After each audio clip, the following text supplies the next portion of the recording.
ঢাকা শহর অন্যতম ব্যস্ত নগরী, তবে এ শহরের কোলাহল, ভিড় আর ব্যস্ততার মাঝে লুকিয়ে আছে এক অনন্য শিল্প ভুবন। রিক্সা এ যেন এক চলমান ক্যানভাস। সহজেই যানবাহনটির পিছনে শিল্পীরা রং তুলে দিয়ে আঁকেন গল্প বলার এক অনন্য ভাষা, যা পরিচিত রিক্সা চিত্র নামে।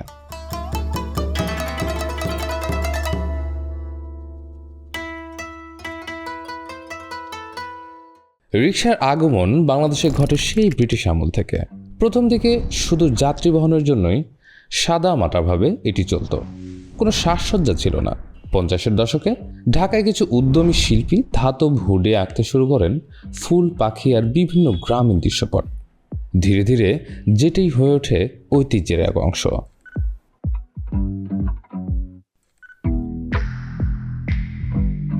তখনকার রিক্সা চিত্র শিল্পীরা তুলির আঁচড়ে ফুটিয়ে তুলতেন দেশীয় সৌন্দর্য।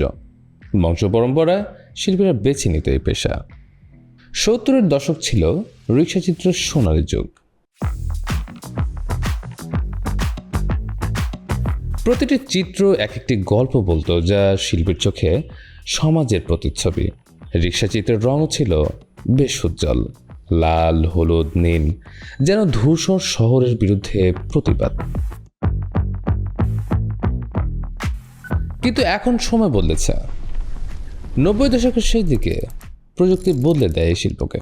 সস্তা প্রিন্ট স্টিকার দখল নিয়েছে হাতে আঁকা তুলির জায়গা।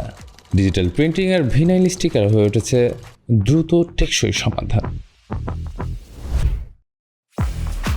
এছাড়া এখন আর আগের মতো প্যাডেল রিক্সার ক্রিঙ্কিং বেলও শুনতে পাওয়া যায় না। শহর জুড়ে এখন অটো রিক্সার দৌরাত্ম্য, যার মাঝে শিল্পসত্তার ছিঁটে ফোটাও নেই। তরুণ প্রজন্মের চোখে তাই রিক্সা চিত্র যেন এক পুরনো ঢাকার স্মৃতি। দিনে দিনে হারিয়ে যাচ্ছে রিক্সা চিত্র।